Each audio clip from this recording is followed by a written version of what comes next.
Hi guys, welcome to another episode of It Was Never Personal with me, Yami Wilfred, season 2. It was never personal.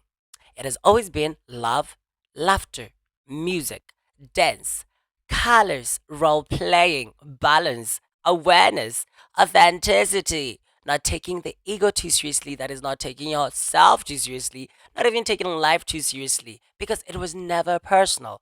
It is all about realizing that this is a dream, honey, an illusion that we get to co create with the power higher than us.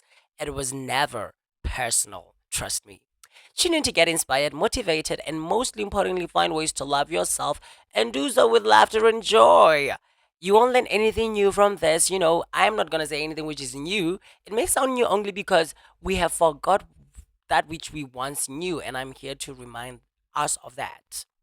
But like I always say, it was never personal. Unlike how I like to say it, it was never personal.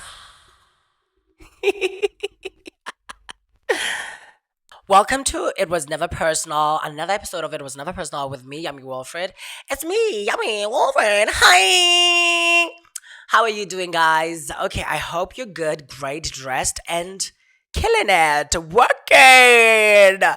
Anyways, today on It Was Never Personal, I'm just going to give you my experience as a gay child. Woo woo!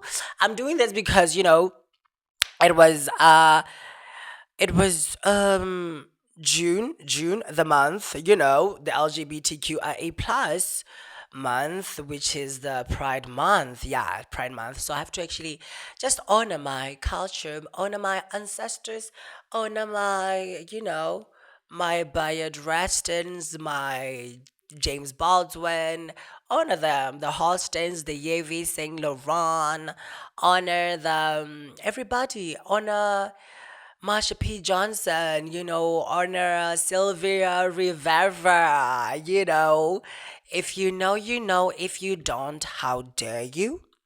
How dare you? It's like somehow people don't know that there's what? This isn't one, honey. You have to listen to it. Because how dare you not listen to it? But anyways, thank you so much for tuning in. Now let's start. So, Wilfred Yummy is gay, you know it. I mean, I don't know why people would even say. I mean, I still had this other gorgeous friend. She was like, she didn't know that I was gay. She was like, oh, okay, he likes hanging around with girls, and I'm like, girl, please don't be scared of the truth. Don't be scared of the truth. I think I just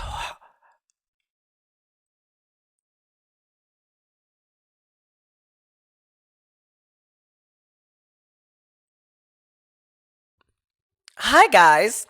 Welcome to another episode of It Was Never Personal with me, Yummy Wilfred. It's me, Yummy Wilfred. Oh my God, I just had to start again. Oh my God. But, anyways, it was because I didn't switch on the video. Can you believe it? Oh my God.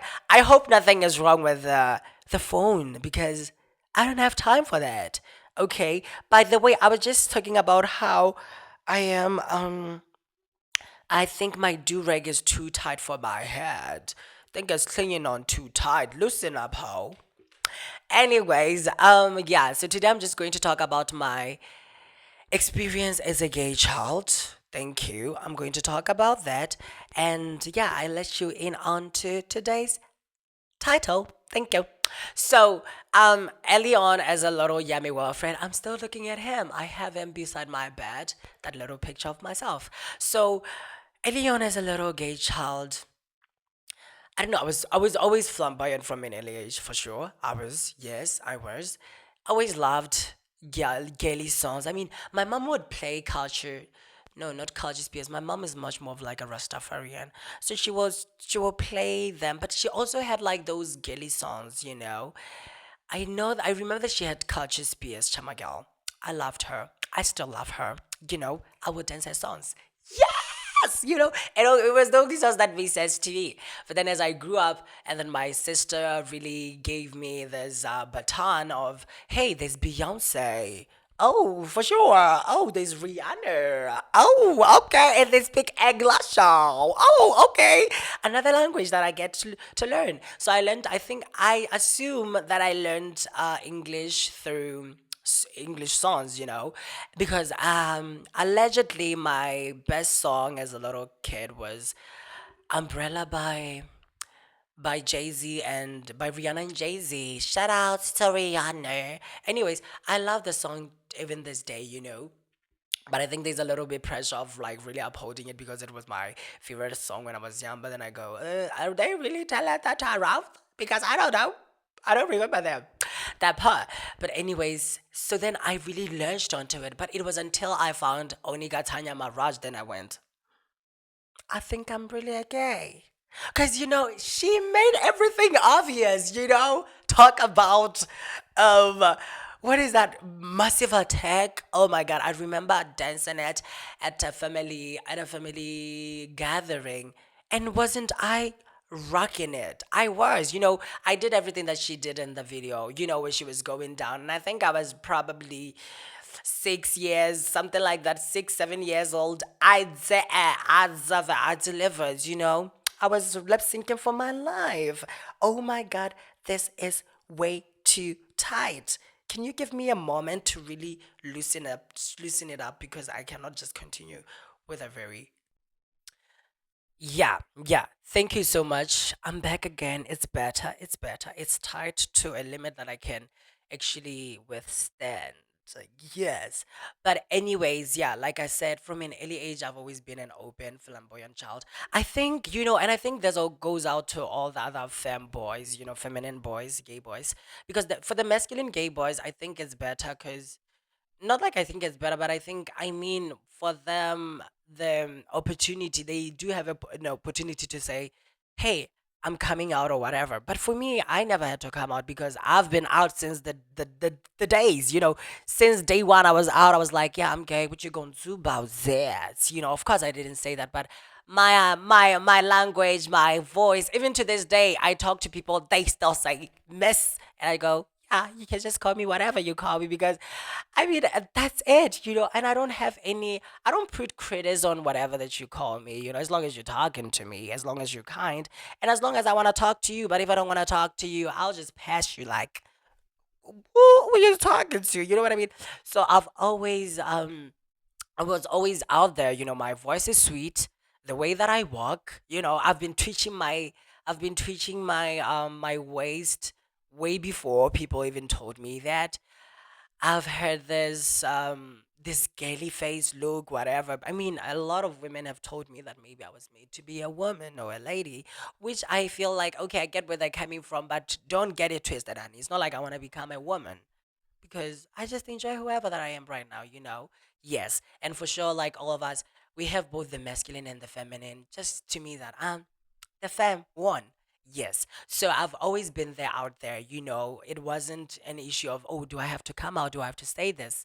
And eventually I only told my mother because I feel like, yeah, she knew it. She knew it. She knew it. She was not, she knew it. She wasn't really surprised or anything, you know. Yes. Now, but I felt it. And I believe that, even before I got conscious, before I even knew my name was Wilfred, I felt that, oh my God, they don't want me here. They saying that I'm going to die and go to hell, you know? So early on, I was imposed with this thought that, you're not enough. You're not lovable. Something is wrong with you, Yami Wilfred, And then for sure, I did create some identities with it, because for me, that thought that I used, that the trigger, the everything, the triggers and everything, they always went to, I am unlovable. I am not worthy of love because I'm a gay boy. You know what I mean? Something is wrong with me. It was like that. That was before I actually become this grown person who's right now, who knows that I'm loved, I am lovable, and I'm loving, and I deserve every success, every love, every joy, everything. There's nothing wrong with me. I'm perfect. I'm not going to hell.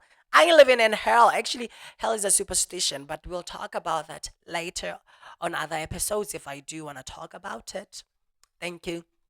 But anyways, the community, the society, and the Bible, the church, religions, not only Christianity, religions, even especially Islam. I think Islam is one of the worst. I'm so excited to say that I'm grateful that I didn't sign up for that. I'm grateful that I didn't sign up to be under Islam. And I don't want to be under it. I don't want to be under it. I had this other boy who I think I eventually we would have dated. I don't know. Maybe we did, but we had a situationship going on. He's actually the guy who actually took me out on my first date. Out in F Town, he took me out, and then he confessed to me that he loved me and everything, but I guess because he's a Muslim, he couldn't he couldn't overlook it. He couldn't go beyond the Quran. He couldn't go beyond it. But because I get it, I don't judge him, and I don't ridicule him. You know, I understand it. I understand it. But I said all that to say, from an early age, I had people, things, systems. It felt like systems were against me. Actually, systems were created against people like me, like gay people. It's like, you're going to hell. Something is wrong with you. You cannot do this. That is the. Yeah, you know but to me right now, it's actually it's better because I've created my own world, and I know I can tell if someone is being homophobic. I can tell from a distance. I just know. So I know how to really take care of myself. But again, as much as I'm seeing all this, my experience as a gay little child was not that horrific. It wasn't terror. It wasn't people bashing me or whatever. It wasn't, because I think maybe because I'm naturally sweet and kind. Again, I knew what to give people. I've always been able to be.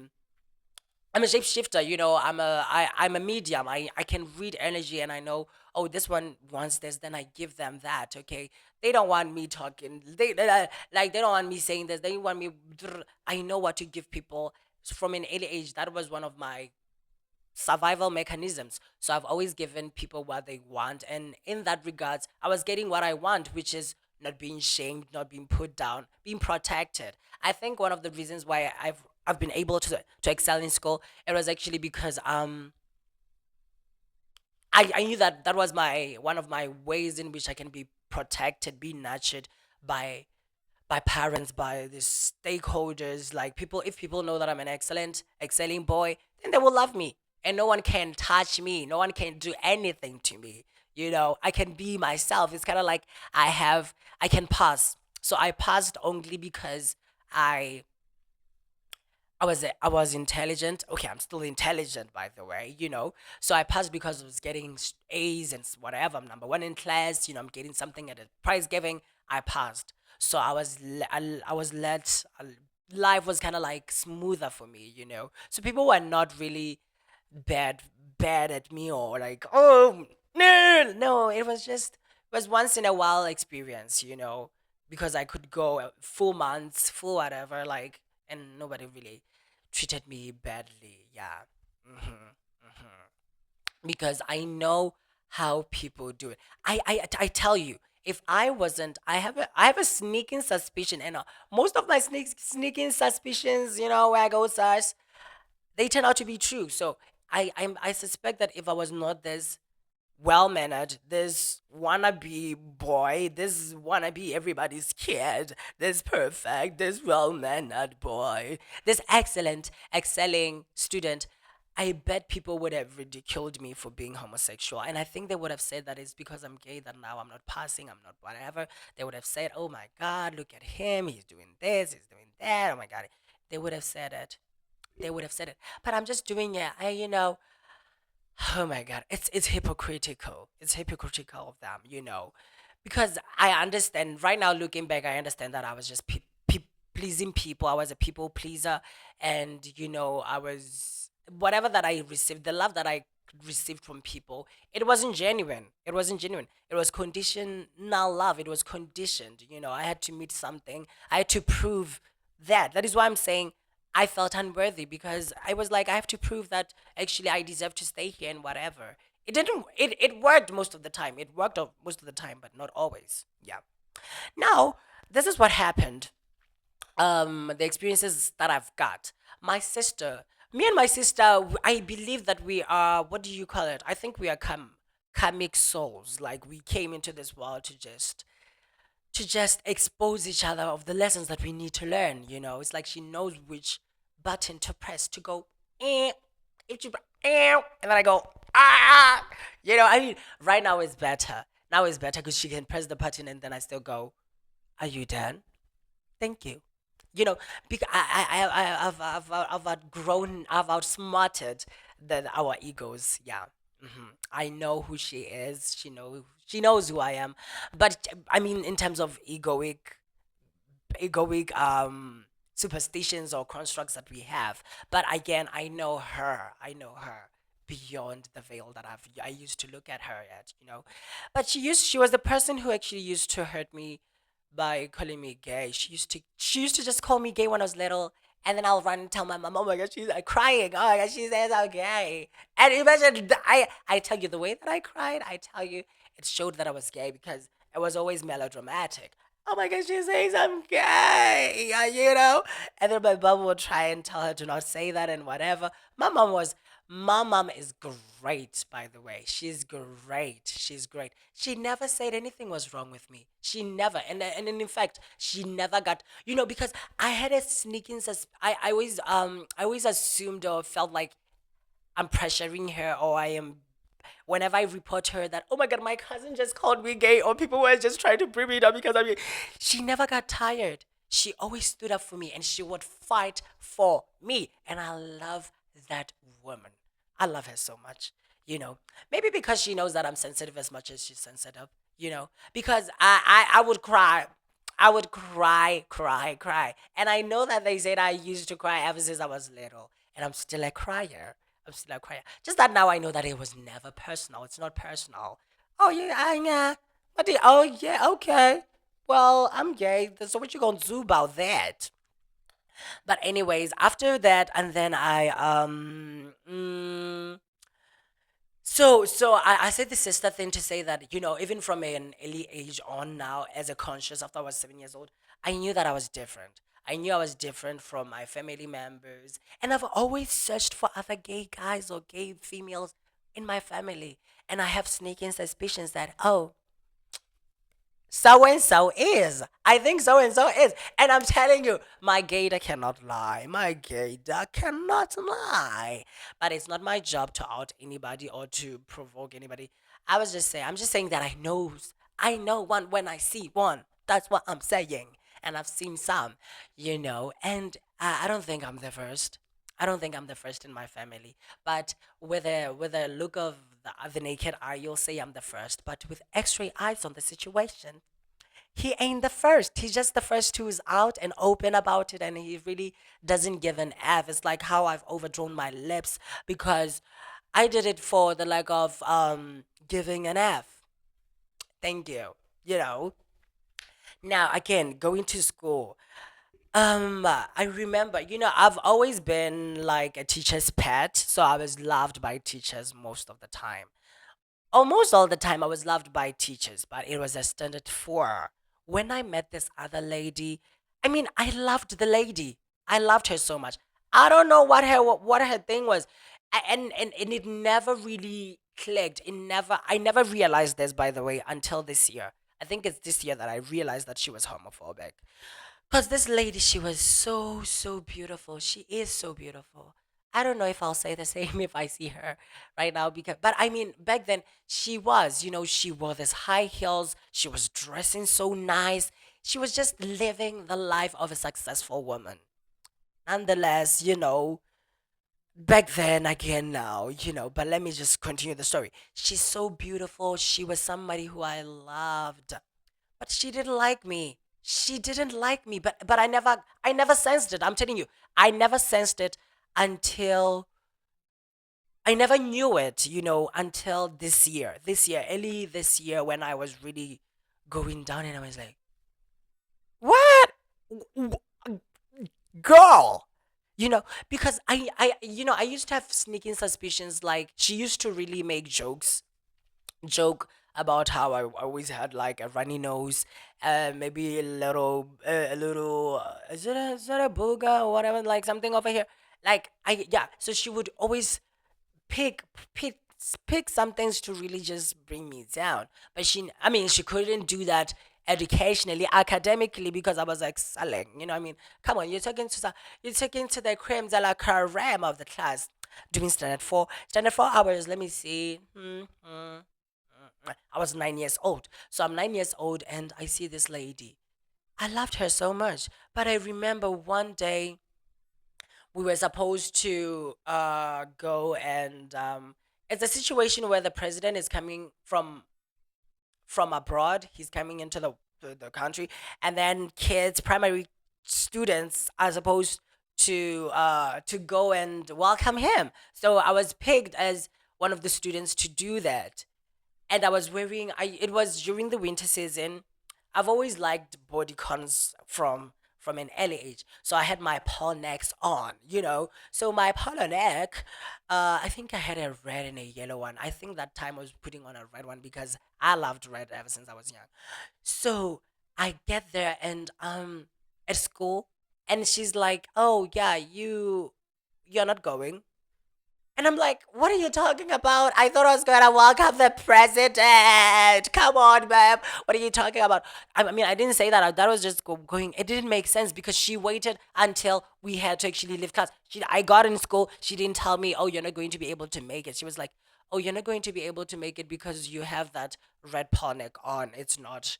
I'm like, now looking back, I'm like, I could have gotten into the storeroom and just changed it into your little office, and then I take it off and then I put something on top, or maybe borrow a big jersey to cover it. But it wasn't a deal. It wasn't much of a deal. It didn't make sense. Like, I mean, everybody out there is wearing Paul necks. Why would you say I should stay back? I don't know. I mean, it's something it is. I don't know. It makes me very.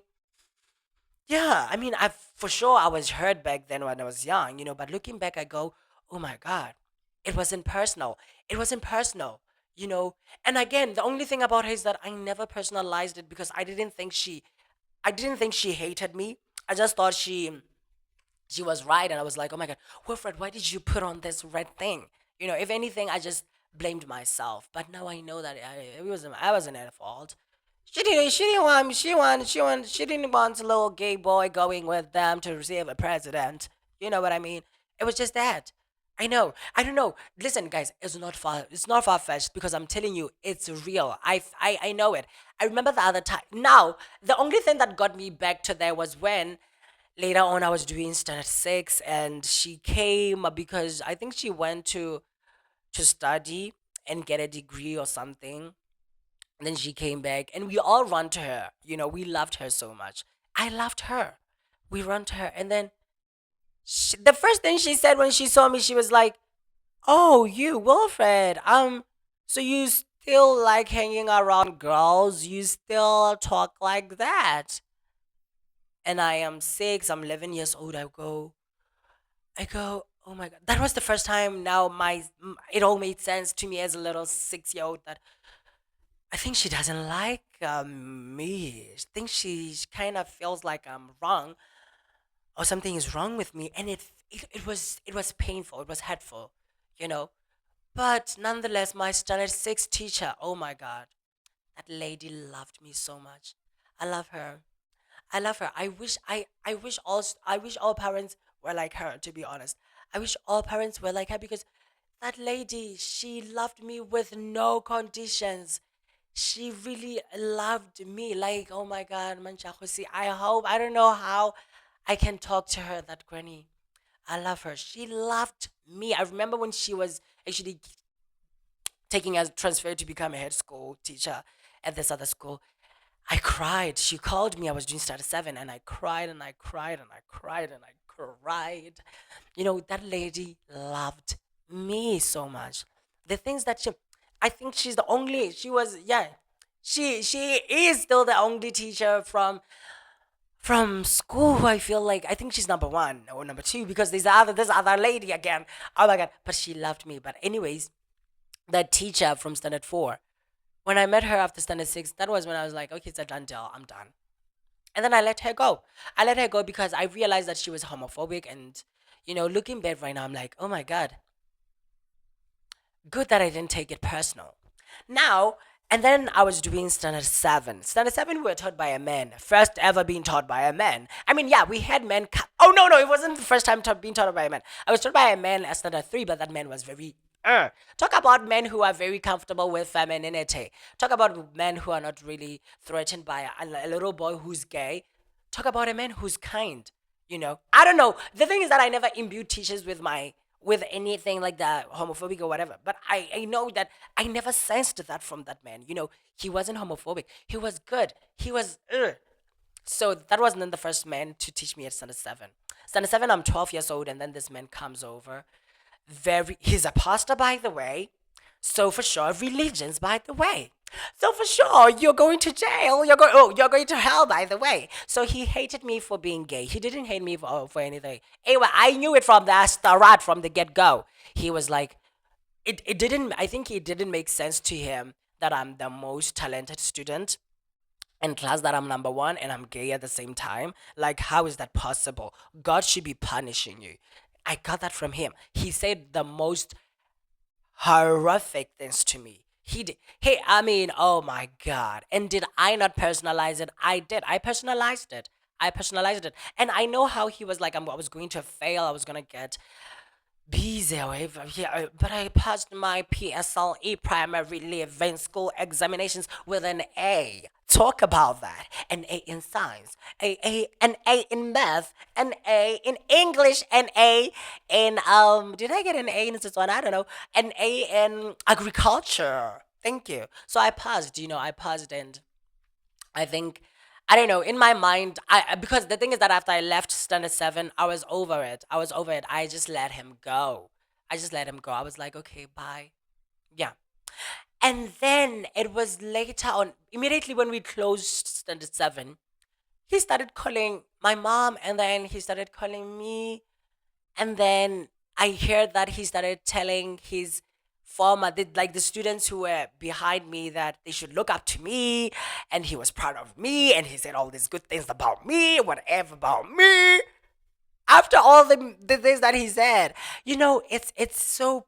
It all goes out to say, no one is actually bad. From that experience, I learned, okay, no one is actually bad.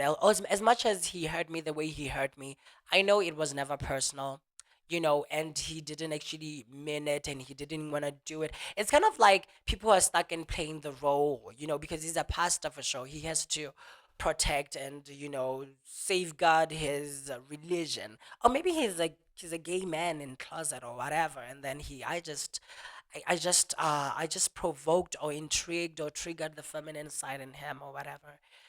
But he was very mean, I'm telling you. He was very mean. But I've let him go. I don't hold any resentments against him. Yeah, and then I just liked how it turned out because, I learned that I was popular at school. I learned that kids looked up to me at school. I mean, this little gay boy in me was like, okay, thank you. That's what I get. And then again, now it's 10 to 5. I had this gorgeous lady who loved me. I think her name is Miss Mutlugelwa. Oh my God, that lady loves me. She loved me. She loved me, and I loved her so much. I loved her so much. You know, I don't know. I have to actually make some. I have to have dinner with my teachers. I have to have dinner with them. I'm telling you, straight from Form 1, straight from Standard 1. I didn't go to kindergarten. I'm sorry. I wasn't a preschool kid. I played a lot. We were playing. My preschool was playing with my friends, which was the most part of it. Because in the neighborhood we were very very good at playing and creating magic.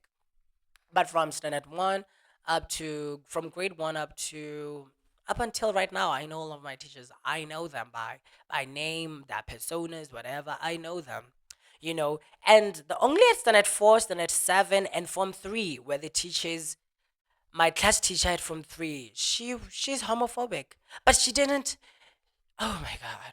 It was hurtful. I was pained when she told me that she will beat me, she will bash me, she will she will she will just humiliate me if she ever sees me being gay outside. Oh my god. I remember how I cried that day. I cried because it didn't make sense. I mean, after all the 3 years, thinking that this lady loves me, she trusted me, she would send me to her car, she bought me this, she got me free tickets to go to the Big Five. Oh my God. I didn't make sense to me. It never. It never, so it broke my heart and it still pains me to this day. Because how can someone do that? Because I loved her. I thought she loved me, but she didn't. She did not. Because it was out there. The fact that she asked if I was gay, the fact that she was insinuating stuff which were very horrific, and she said that she would beat me or whatever. Oh my god, it was so painful because I was like, how can you do that? How can you say it's like how can you, it doesn't make sense. How can you do that? And I cried so hard. I remember calling my friend Favor and going to the agriculture gardens, and I cried. Kept on crying, crying, crying, crying nonstop. I was crying. I remember crying so hard. And I couldn't even tell Favor what was the thing. I think I told her afterwards because I was so hurt. It didn't make sense. Like my world came crumbling. Because this is the thing. I felt protected by her. I thought she was my mother and in terms of like she's my class teacher. She knew me and everything. But she didn't accept me. She didn't love me. You know. But that's it. You can never really try and put critics on people loving you. It's painful. It's painful because it hurt my inner child to learn that about it. And I don't know why she said that. I don't know. But it was never personal, by the way. It was never personal. But that doesn't mean that I wouldn't feel pained because I mean I liked her. I thought she liked me. We had a relate I thought we had a relationship, but ultimately I had to let her go. And that's one of the most painful things to ever do. I mean, with friends it's easy because I always selected friends who were girls most of the time because girls were not homophobe, so much homophobic like boys. And then even the boys that I chose were very cool with it or whatever. They were not. So, and if I learned that a friend is actually homophobic, I can easily let them go. But her, I heard her in my heart and it broke to really go to the deepest heart of my heart and pull her out. It was painful. It was painful, but I eventually had to do it because I have to choose myself. Mm. But enough about talking about people who treated me bad. Now let's talk about how my parents, my mom and my dad. I mean, my dad knows it for sure. He knows it. He's seen with me with nails. He's seen them. He's talked about it. He never said anything. I think my parents are those kind of parents who are not afraid of the truth. They know it. They see it, and they go, "Okay, yeah, we don't even have to talk." Like, what do we have to talk about? Like, it's because to me, I thought, excuse me, because to me, I thought it was gonna be a huge thing, but to them, it was like, no, it's fine. We know it. I mean, my dad has seen me with nails, with lipstick on, with makeup on. Hey, he's seen me with He's seen. He knows I'm gay for sure. You know, and I mean, he didn't say anything homophobic or anything. He was just saying, okay, yeah, okay. Oh, those nails are nice. I mean, he said the nails are nice. Come on. I'm like, are you for real? Are you a male? Oh my god. And then my mom, she's like, again, I know it. She's always, oh my god. If my mom was kind of like a supporter, I think she would be and she's an ally of gay kids because she's like she loves that they're smart, that dressing good, and all that. Like, oh my god, mom, those are stereotypes. Because a lot of gays they try and be very clean and everything just to hide the fact that they're gay, especially if they don't dress feminine, you know, because they just want to be feminine, yeah. But anyways, yeah. So my parents never had a problem with it. So I don't have that much of a baggage of going, oh yeah, my parents then went. They never. They never. But that doesn't mean that we don't I don't think they don't talk about it because socially it's not socially and culturally it's not something that they know how to talk about. They don't know what to do with it. But I just like that they don't put it down or anything.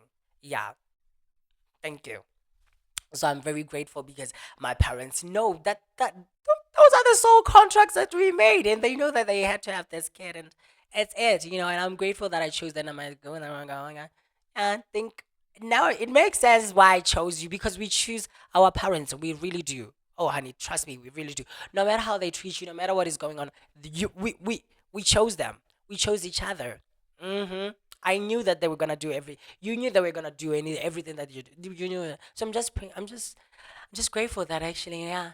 Thank you. On this in reincarnation, I'm just like with better parents. I must just say, and also my little brothers. My sister is the only one who actually gave me that kind of like nonsense when I was a little kid, you know. But right now, I think she's getting better. I think she's actually better because she supports it, you know. Yeah, I think, yeah, she supports it. She's not really against it. She's seen, I think she's grown out of it. You know, she can get me. She doesn't feel weird or anything about, even though she has some places to work through, you know, she's better. But my little brothers, they're like, yeah, it's fine. We know it's fine. It's nothing. It's okay. It's cool. You know. Yeah. So as far as I'm concerned, my family great. Now let's talk about my. I have my daddy and my mommy. Mommy is very religious, and she finds it weird. She finds it weird. That's what I'll say. My mommy, I mean my aunt, who I call my mom. So she's my mommy, and she finds it weird. I don't know if she's really accepted me. I'd like to ask her. I hope she's maybe listening to this or seeing this, because I'd like to ask her, do you really love that I'm gay? Do you accept me? Because I don't know. I just want to know. I just want to know. Do you do that? Because I cannot be authentically myself if you don't allow me to be myself or free around you. And then she said something about pinning it on my daddy who's her husband. I call her daddy because they really do take care of me. You know, they love me in terms of like they take care of me. They just mother me. They parent me. But do they really allow me to be who I am? That one I don't know, because it's like I have a sense that I'm not allowed to be gay when I'm around them, in terms of that way, you know. So mommy and daddy, do you really actually love me?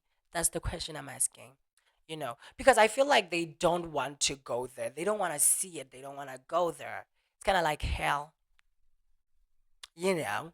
Yeah. So it'll be very painful for me to leave. You know what I mean? But anyways, so that was kind of like a really, really rough, sharp, experience that I'm giving you. But now this is the thing. On top of the straight guys that I've been talking about who really ridiculed me and their closet and whatever, um, okay, so I've been discriminated by the whites for being black, by the black for being gay, and the gay for being femme, and for by the femme for being so fantastic, you know. So this is the thing, the ego wants to feel superior.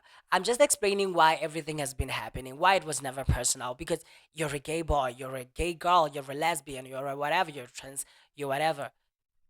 Listen, be trans, be proud with it, and understand that if anybody's trying to put you down or trying to really ridicule you or point a finger at you, first of all, other four fingers are pointing at them. It was never personal.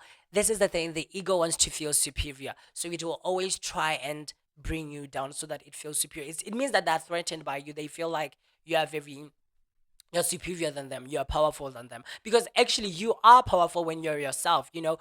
In your transness, in your gayness, in your lesbian, you are powerful because that is your frequency, that is who you are. So continue being yourself, continue to love yourself, yeah, and understand that the ego wants to feel superior. That is why whites ridicule the blacks, you know, because the racism thing is just an ego thing, you know. And then the blacks ridicule the gays. It doesn't matter if you're black or whatever, they'll still do it to you. It's like they're doing what the whites did to them.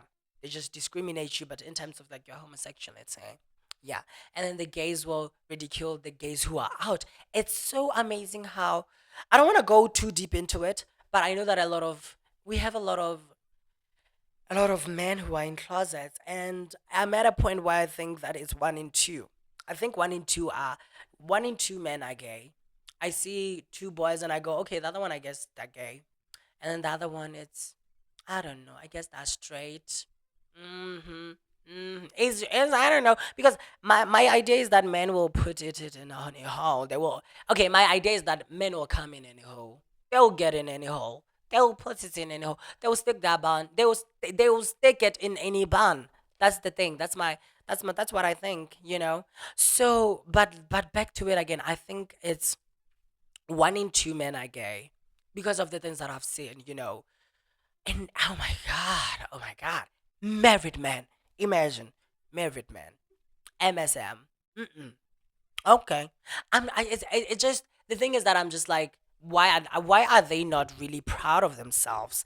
Is this? I think yeah, that's not the thing. A lot of gay people have to the thing that they have to overcome is the shame that they have put on themselves, and that they continue to put on themselves through society, through the religion, through whatever, because it sucks that a lot of gays, they most of them, they go to churches and they do whatever, they worship, they're under some system which puts guilt onto them, and it's like, why are you doing that to yourself? I will never, I don't know, but I don't want to do that to myself. I cannot do that to myself.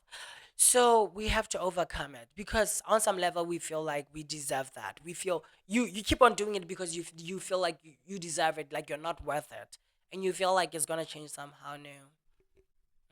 This is not like, it's not even about genetics. It's not that.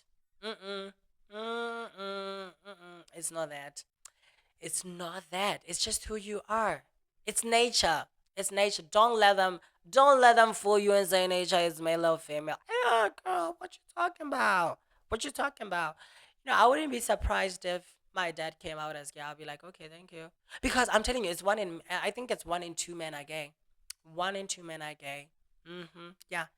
These boyfriends that my girlfriends be dating with, I'll be like, girl, please wake up. Please wake up. Please wake up. These girls that I see that, oh my God, I don't know how it is for lesbians, because I feel like it's kind of like hard for them, because, women have been shunned down or put down for so many years. And now the fact that you are in a system, you're in a body which is really put down, the female bodies, which has been put down, and it's still being put down and it's still being fought against. And then now, on top of that, you're a lesbian. Something, oh my God, feel very hurtful for them. But I see some of them, they get into relationships with men and they give birth, and it's okay. At the end of the day, it's that journey. It's that journey. But I'm just saying this to someone who's maybe listening, and I'm like, you don't have to do that. Choose yourself. Do it. It's painful, but you have to do it. You owe it to yourself. You owe it to yourself. Don't do it. You will regret it, and you will. It's a cycle. Oh my God. Don't do it. Love yourself. Choose yourself, because you are enough. You are worth it. You are perfect the way you are. I love you. I love you. If anything, I love you. I'm telling you, and I'm being honest with it. I love you. It doesn't matter what you did. I mean, no. Enough with criticizing yourself and blaming yourself. Enough with that. You are just fine the way you are. Understand that whatever that you did it to survive. Now let it go. No need to hide, you know. Yeah. But take your time. Go at your own pace and be yourself out there. But remember, one in two are gay. As for gay men, though, I don't know about lesbians. Yeah, as for gay men, though, one in two are gay. And I know that men out there, they're listening and they go, oh, yeah, I'll actually stick it into Wilfred. Only if he allowed me. Anyways, yeah. So then, okay, just to move on to another side of the thing where it's actually nice. My childhood friends in the neighborhood, it was the only time I felt free to express myself was when I was playing with my friends, the kids in the neighborhood. they we oh my god, they transcended every fucking cultural whatever thing. Because this is the thing, I would I'd come with my bottom track pant, and then in one leg I'll put my slim body into it. It will become a dress. Put it up until over here, and then the other leg, because I have both of my legs, I've put them on one feet of the pant, and then the other leg of the pant as a shoulder. So I've been serving fashion ever since. It will become something like this. You get what I mean? And I'll be serving, and I'll be walking tippy toes. Oh my god! I love it. I love it so much. I really do love it, and I miss it. I don't know why people don't get it. I don't know why people don't get it, but I've always loved it, and I still love it to this day. I do it. So those kids, and it still includes my little brothers. I think that's why they know it and they don't have a problem with it because they've seen it way back then. So the kids in my neighborhood were very, very, I love them to this day. I can name them. I mean, I love them. I mean, there's Yami. The other one is the little girl's called Yami, Babe. There's um Petso, Tato, Kuto, Kutoado, the twins. Oh my god. There is So, oh my god. There's Patsuna, there's Lindsay, there's oh my god, Eden, there's Ralph, there's Zuzu, there is my little cousin Bruna and her big brother Zuzu Dawson, and then there's of course me, Yami Wilfred, of course my little brother Gawa and Gano or Davidoku, and then there is who else am I forgetting? Who else am I forgetting? I think I got all of them. Yeah, and the ones that I forgot, they were just guests. They were not really like they didn't have a seat at the board on the boarding table or whatever. They were not the board members. Yes. So those kids are very, very free with everything. They never really ridiculed me or anything. We allowed each other to be. So that is what I love. And I hope that everybody can just do that. And I just want to talk about the importance of letting each other be on one of the episodes that I'm going to do later on.